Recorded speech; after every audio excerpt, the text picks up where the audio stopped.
Empiezo por compartirles que para el 10 de diciembre de 1948, eso ya bastantes años atrás, y fue post Segunda Guerra Mundial, surgió un movimiento con la intención de frenar los actos de barbarie que las dos grandes guerras le habían propinado a la humanidad. A esto se le llamó la Declaración Universal de los Derechos Humanos. Por supuesto que quien promovió el movimiento fue las Naciones Unidas. Curiosamente, 8 de las naciones inscritas para entonces se abstuvieron de votar. Las cito, sin mayor importancia, la mayor parte, pero escuche. No votaron Arabia Saudí, Bielorrusia, Checoslovaquia, Polonia, Sudáfrica y la antigua Yugoslavia. Diría yo, ninguna sorpresa en honor a el estilo de gobierno que ha anidado esas naciones antes de las dos grandes guerras y después de esa época. Ahora, solo cité 6. Las otras 2 que se abstuvieron fue Ucrania y la Unión Soviética, hoy en guerra. Curioso, ¿no les parece? Que quienes no apoyaron el intento para frenar actos de barbarie siguen hoy día propinándole a la humanidad dolor, luto, salvajismo. De hecho, Rusia no es la primera vez que lo hace desde entonces. Como más cercano ejemplo cito, acaban de flagelar salvajemente a Siria. Y no lo digo yo, lo dice la historia, ¿no? Significa entonces que el intento de crear un movimiento en pro de los derechos humanos no ha tenido mayor buen resultado porque la barbarie sigue siendo tan alarmante como antes de las últimas 2 guerras.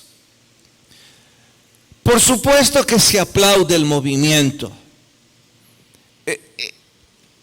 Por sí mismo es digno de aplauso.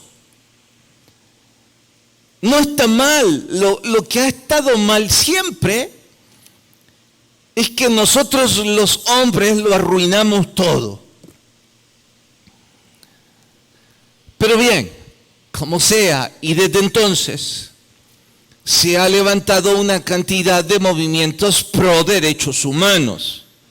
Los derechos de la mujer, los derechos de los niños, de los trabajadores, del ecosistema, de los animales, y qué sé yo cuántos más.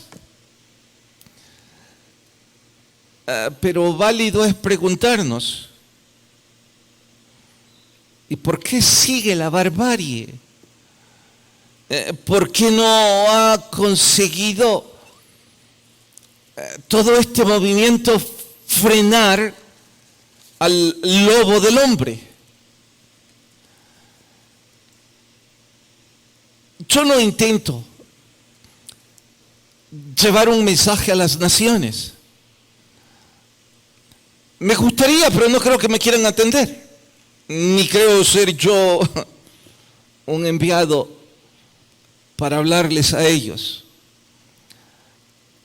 Pero sí creo que cuando usted y yo, como esposos, como empleados, como patronos, como hijos o como padres, exigimos nuestros derechos, al igual que los movimientos pro derechos humanos. Los exigimos. Y cualquier cosa que se interponga en nuestro camino, incluso la ley, la pisoteamos, sin importarnos que son los derechos de otros. Porque lo que exigimos es que se respeten los nuestros. Allí estamos en un grave caso de egoísmo, de anarquía. Es esa la razón del por qué el hombre es el lobo del hombre. Es esa la razón del por qué la barbarie humana. Y tristemente también se extiende a veces al corazón de la iglesia de Cristo, a comunidades como esta en la que usted y yo vivimos, que estamos supuestos a ser diferentes al mundo. Nada de esto que he dicho es nuevo, nuestro Señor lo advirtió y por eso recalcó la ley del talión, que la mayor parte la conocen, pero quizá y solo quizá la interpretan mal. Nuestro Señor dijo ojo por ojo, diente por diente. Pero ¿qué quiso decir? Y por eso más nuestro sermón de hoy se titula Cuando el yo está en primer lugar. Vayan a Mateo capítulo 5. Evangelio de Mateo capítulo 5 y vamos hasta el versículo 38. Cuando el yo está en primer lugar. Mateo capítulo 5, vamos al verso 38. ¿Listas sus Biblias? Dice, oísteis que fue dicho ojo por ojo y diente por diente. Pero yo os digo, no resistáis al que es malo. Antes a cualquiera que te hiera en la mejilla derecha, vuélvele la otra. Bueno, pare. ¿Significa esto entonces que él deslegitimó ojo por ojo y diente por diente? Porque el Antiguo Testamento demandaba, exigía, si te quitan un ojo, tenés derecho a quitar otro. Pero ahora el Señor dice, ponga la mejilla. Entonces está desmeritando la ley del talión. Verso 40. Y al que quiera ponerte a pleito y quitarte la túnica, déjale también la capa. El Señor está limitando el derecho civil y que cualquiera que se le ocurra pisotearnos, despojándonos de la propiedad privada, ¿debemos permitírselos? Y cualquiera que te obligare a llevar la carga por una mía, ve con el 2. Al que te pida, dale. Al que quiera tomar de ti, no se lo rehuses. Oísteis que fue dicho, amarás a tu prójimo y aborrecerás a tu enemigo. Yo digo, amad a vuestros enemigos, bendecid a los que os maldicen, haced bien a los que os aborrecen, orad por los que os ultrajan y os persiguen, para que seáis hijos de vuestro Padre que está en los cielos, que hace salir su sol sobre malos y buenos, hace llover sobre justos y los no justos. Porque si amáis a los que os aman, ¿qué recompensa tendréis? ¿No hacen también lo mismo los publicanos? Y si saludáis a vuestros hermanos, solamente ¿qué hacéis de más? ¿No hacen también así los gentiles? Sed pues vosotros perfectos como vuestro Padre que está en los cielos es perfecto. Hasta ahí leemos y oramos. Te rogamos, Señor, que tu gracia nos abrace y podamos ser instruidos en tu palabra. En Cristo los rogamos. Amén. creo que es importante que quede muy en claro que no estoy deslegitimando los derechos humanos o restándole mérito a los movimientos pro derechos humanos. Por supuesto, sí, solo sí, estos están implícitos en lo que la Biblia manda. Porque cualquier movimiento a favor de cualquier derecho que riña con lo que la Biblia dice, no necesito decirles que está mal. El problema grave y muy grave viene cuando la preocupación por proteger se convierte en un interés personal y egoísta. Santiago en su carta lo dijo de otra forma. Él dijo: la perversión es la fuente de todas las guerras y pleitos entre ustedes. ¿Cuándo? Cuando yo creo que mi derecho de que mi pareja me atienda está muy por encima del derecho de ella que está enferma o desanimada. En mi egoísmo exijo, demando, porque es mi derecho que ella me atienda. Pero ese día ella está deprimida. Ese día se siente enferma. Y es derecho de ella, pues, no hacer lo que siempre hace. Pero a usted y a mí nos importa un comino. Como es mi derecho que me atienda, lo cual es cierto, mi derecho se convierte en egoísmo, se convierte en un acto de barbarie que no me importa pisotear los derechos de los demás. Cuando yo exijo que mi patrono cumpla con sus responsabilidades, porque ese es mi derecho, aun cuando yo no he estado dispuesto en todo el año a dar un paso más en lo que se me ha pedido. Entonces yo me vuelvo un egoísta demandando y exigiendo que se cumplan mis derechos por encima de los derechos de los demás. Y ese es el punto. Cuando los derechos nuestros son primero, la justicia sufre. De ahí que haya titulado el estudio "Cuando yo está primero".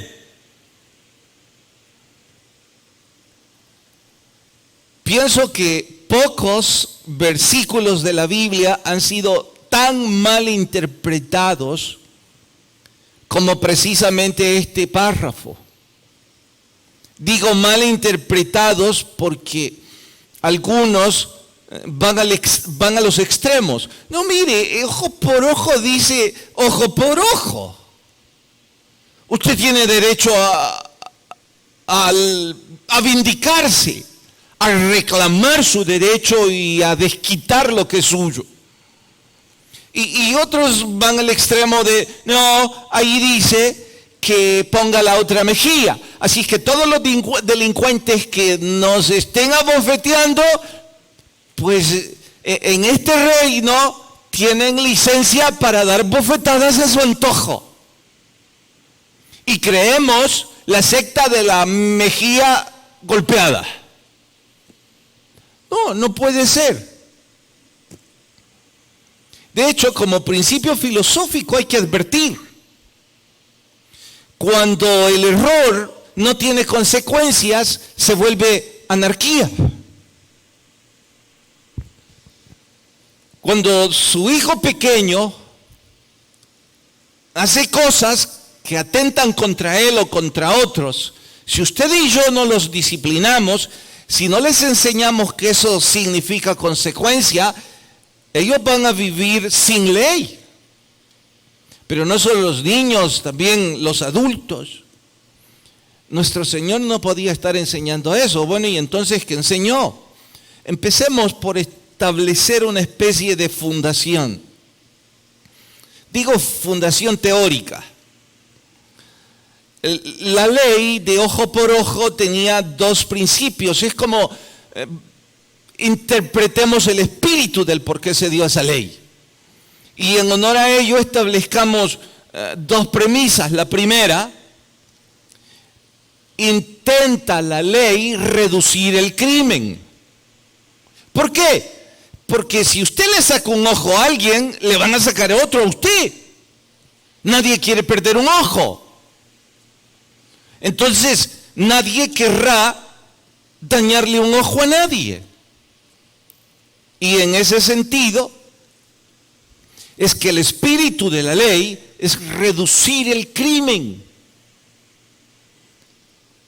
El segundo sería evitar el castigo con barbarie por el crimen ya cometido. Bueno, es que dije que la primera connotación es reducir el crimen, pero claro está que hay algunos que van a sobrepasar la ley, no les importará la consecuencia o creerán que pueden saltar la consecuencia y cometerán el crimen. Bueno, para los que tal cosa hagan, ojo por ojo tenía también como connotación evitar el castigo con barbarie. Castigo que viene como consecuencia de la venganza personal, de la represalia, del desquite, de la ira. Algo así como el castigo debe igualar el daño, no superarlo. Si lo vemos así, es una ley justa, compasiva, benéfica, grandiosa. ¿Por qué? Porque protege a ambos extremos en disputa. Protege al que salió lastimado, pero también protege al que va a recibir castigo por ese crimen. Pero ¿por qué lo va a proteger? Bueno, porque si se hace justicia sin misericordia, eso es crueldad, eso es barbarie, eso es salvajismo. Santiago dice, eso los lleva a guerras y a pleitos. Es que, oiga, la venganza humana nunca está satisfecha con la justicia. La ira no se satisface con lo que es justo. Si le quitaron un ojo, la venganza demanda los dos ojos del que cometió el crimen. Algo así como el ser humano quiere una libra de venganza por una onza de agravio. Le golpearon el carro y en realidad fue un pequeño rayón. La injusticia de su derecho hace demandarle al que le golpeó el carro que cambie toda la parte del vehículo dañado, especialmente si su carro es reciente. Resulta que es un señor que va conduciendo en su pickup pequeño, se gana la vida así y apenas mira por su condición económica. En ese pickup, ¿quién sabe cómo hace para poner tantos ladrillos y tanto cemento todos los días para ganarse unos cuantos dólares y llevar el sustento a su casa? No ha cambiado los lentes porque no tiene dinero, no le alcanza. Y su edad le ha propinado ya cataratas. Trabajando duro, sin aire acondicionado y sin nada, va a las 12 del mediodía en este insufrible tráfico. Y todavía no sabe cómo, pero se detuvo en su carro. Y su carro es año reciente o es del año. Y sí, sé de sobra que un bumper cuesta quizá la mitad de lo que cuesta el pickup de ese pobre hombre. Ese hombre se baja, le dice, perdóneme, no sé qué me pasó. Usted no necesita ser inteligente para saber qué es lo que le pasó. Ya no mira. Además, ¿quién sabe cómo ese pickup se detiene? Pero usted dijo, es mi derecho que usted me pague el daño hecho. Llamaré a la policía, me quedaré aquí hasta que usted me pague el último centavo. Pagarle a usted el daño va a significar para ese hombre a lo mejor su fuente de trabajo. No estoy discutiendo si es su derecho o no es su derecho. Claro que es su derecho que le paguen el daño. Pero como usted está primero, ¿qué le importa la condición de ese hombre? Un rayón más en uno de los dos carros que usted tiene, cuando usted le ha dado 20 rayones,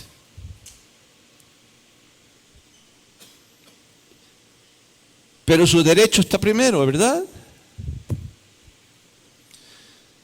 Bueno, por eso ojo por ojo. La ley protege a los dos. Oiga, pero no entiendo aún, pastor, cómo es que la ley me protege a mí si yo soy la víctima, si yo soy el que me golpearon el carro. Bueno, allí es donde nuestro Señor antepone algunos principios no morales, sino espirituales, en donde dice que el ojo por ojo no es la licencia personal de venganza. No es el derecho de atribuirse la justicia en sus propias manos.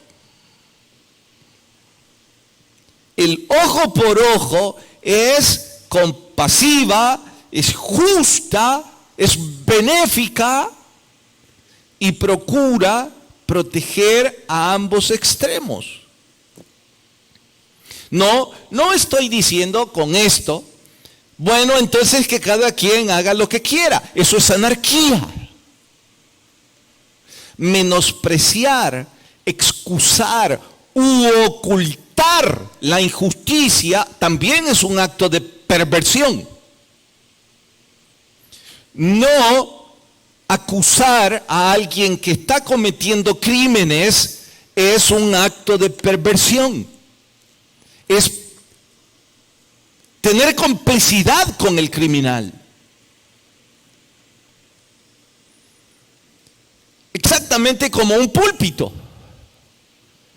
Si se le ocurre a un púlpito dejar de predicar de justicia, de pecado y de castigo eterno, bueno, entonces hay anarquía y perversión. No tiene sentido ese púlpito. Oiga, pastor, ya lo entendí. Ya entendí que el espíritu de la ley era proteger a ambos extremos y de que nadie exija sus derechos pisoteando los derechos de otros. Es más bien un acto de humanismo.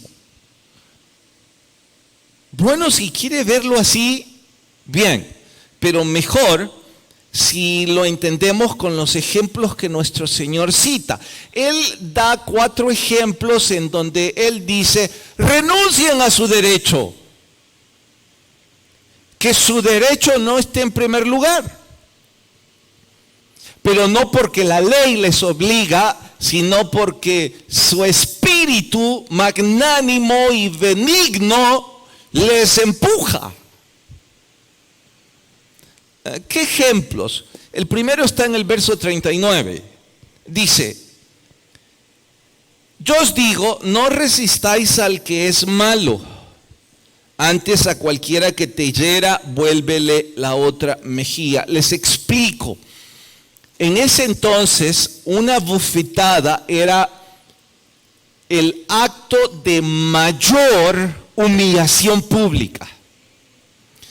Seguro recordarán tiempo atrás algunas películas en donde en la nobleza, en los países nórdicos, se sacaban el guante y le golpeaban en la mejilla.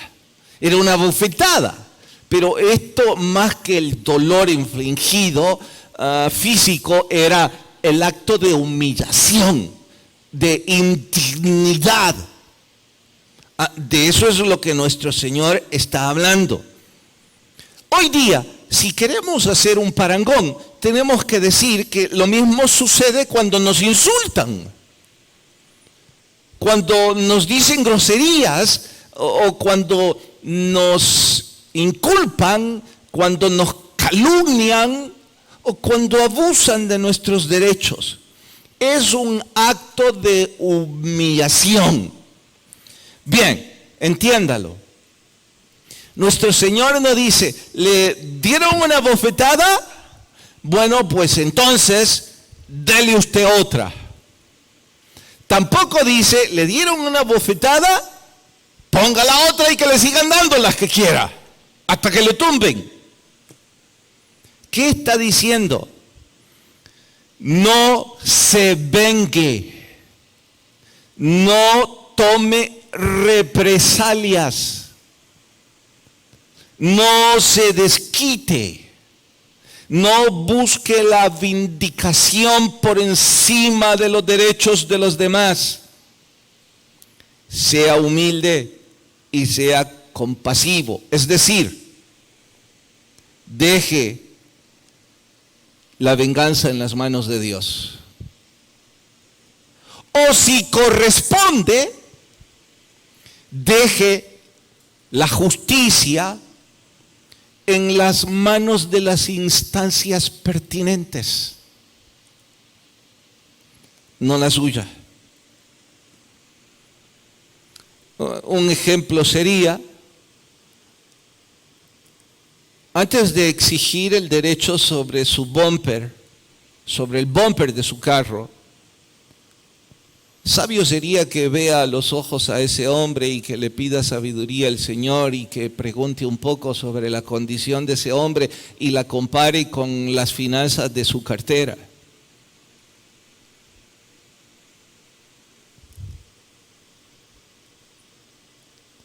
Porque a lo mejor usted va a terminar ayudándole a ese hombre.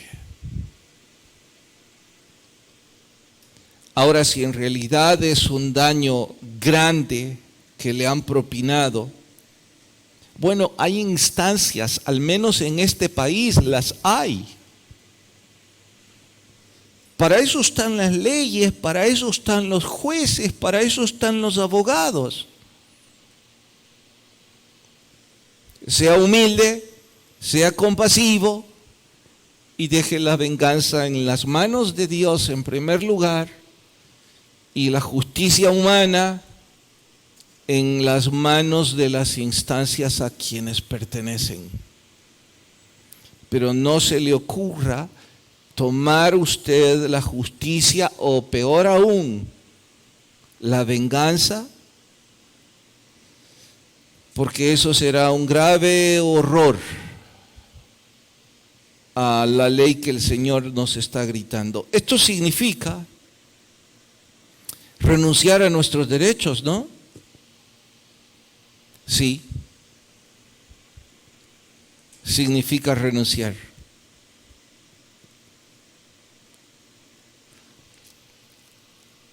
Regularmente, Cuando su esposa grita, ¿qué es lo que usted hace? No se imagina, pastor. Sí me imagino. Claro, a no ser que sea un esposo oprimido. Si su esposa grita, usted se esconde. Que de hecho hay varios, ¿eh?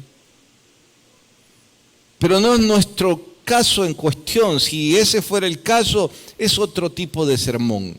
Eso tendría que ser un tema así como exorcizando a ese hombre.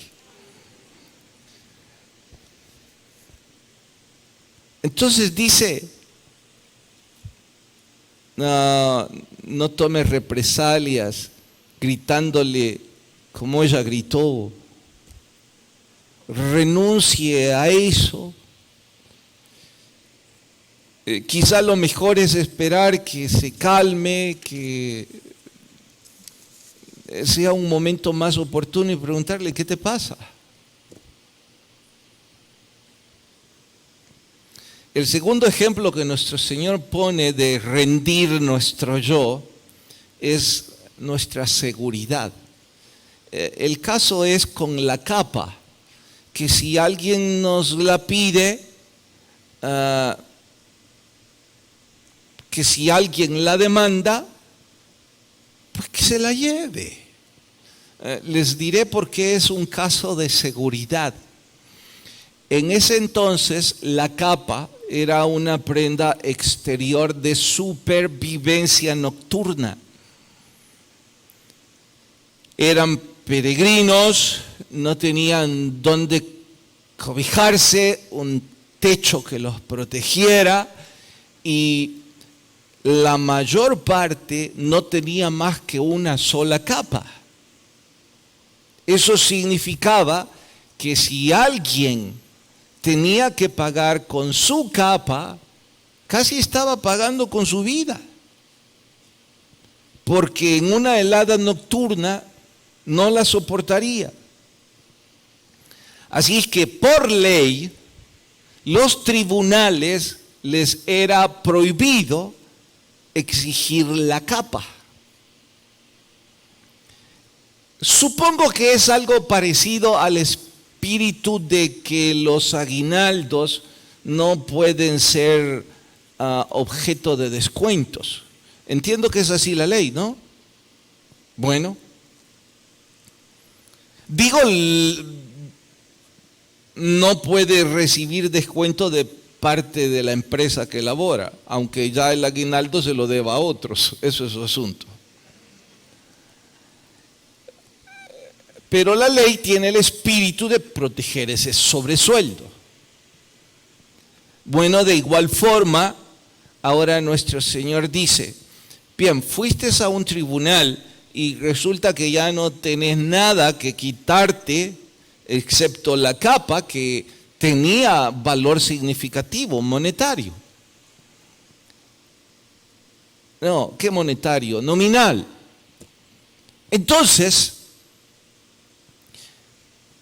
no es necesario que el juez diga, lo único que tiene es la capa.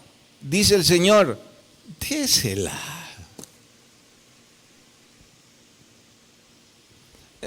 No va a morir por esa capa.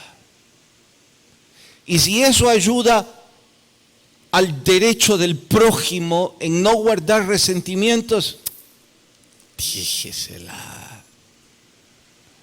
Anidar rencor, odio o algo peor por esa capa. ¿Notan cómo la ley de nuestro Señor Jesús tiene supremacía al interpretar el espíritu de la ley del talión? Ojo por ojo está bien, protege a ambos extremos. Nuestro Señor dice, sí, pero con el espíritu correcto. Y el espíritu correcto es, rinda sus derechos a los derechos de los otros, si estos no le hacen poner en riesgo su vida. Tercero, sobre llevar la mía, la carga dos mías. También se los explico, esto es libertad. Notan, nuestro Señor está diciendo rinda su derecho de seguridad, rinda su derecho de libertad, rinda sus derechos a los derechos de otros. ¿Por qué libertad? Todos sabemos que la esclavitud y el vasallaje no son aprobados por la Biblia, ni promovidos. Pero oiga, en ese entonces Roma gobernaba sobre el pueblo judío y la esclavitud existía.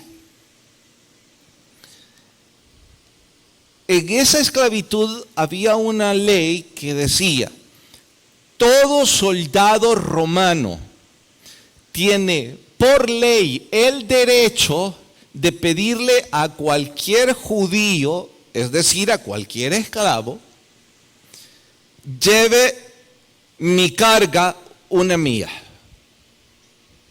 Punto. Vamos por la calle y ese soldado está llevando aparejos de lo que quiera, materiales de lo que quiera, y lo encuentra usted y le dice: venga por favor. Bueno, ¿cuál por favor? Venga, esclavo, lléveme esto, una mía. Pero estoy trabajando. No le estoy preguntando, este es mi derecho sobre el suyo.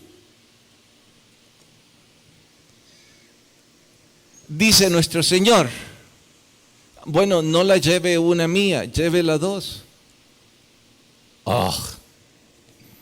Creí que venía a libertarme. Sí, dice el Señor, rindiendo su derecho, y hágalo de buena gana. Hágalo como para el Señor. ¿Saben? No es el tema hoy, pero creo que aplica muy bien. Creo que esa es la razón por la que hay una grande cantidad de nosotros los empleados que no somos apreciados y somos números, porque estamos dispuestos únicamente a llevar una mía la carga. Es que por esa nos pagan. Y aún esa mía la hacemos de mala gana. Necesitamos el supervisor que esté: hágalo, mire la hora.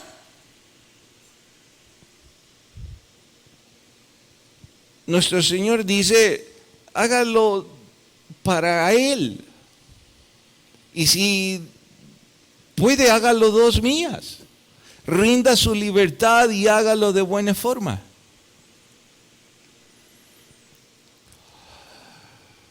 Estará alguno pensando: ese ejemplo lo acaba de dar el pastor como empleador, no como empleado. No se equivoque. No soy ningún buen ejemplo para nada, lamentablemente, y menos si lo fuera quisiera usarlo. Pero no olvide finalmente que yo soy empleado de todos ustedes. Y que si se trata de llevar la carga una mía, y yo no creo que haya pastor animado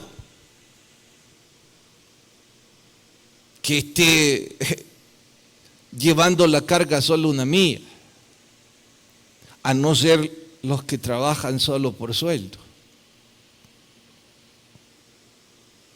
Porque cualquiera que ama el ministerio y ama lo que hace y a las personas que hace, pues, va a tener que llevar la carga más de una milla.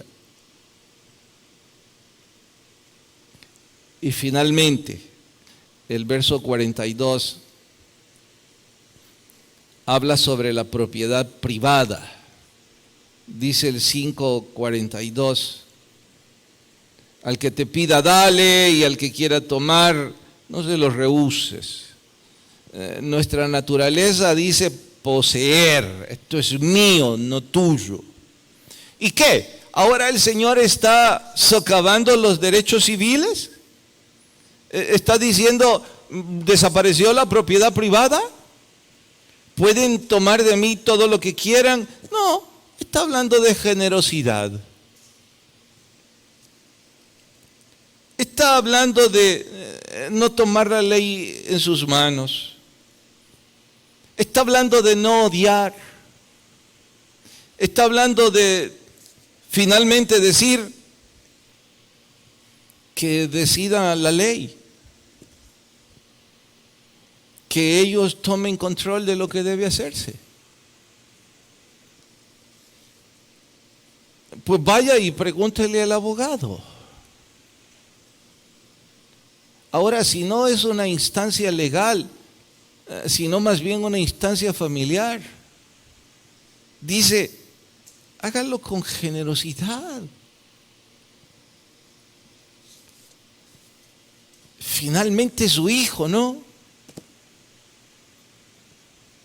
Finalmente es su papá. Finalmente es su mujer.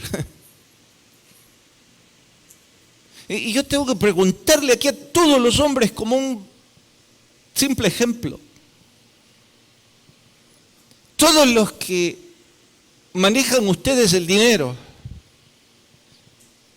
y no su esposa, ¿de dónde ustedes sacan que ese es su derecho como hombres? Porque ustedes son los que llevan el dinero a la casa. Pastor, ¿qué está diciendo? ¿Y no ella es la que se acuesta con usted, pues? Vaya a pagar a la calle todas las noches una mujer que se acueste con usted a ver cuánto le queda. Para empezar, algunos ya ni tienen nada.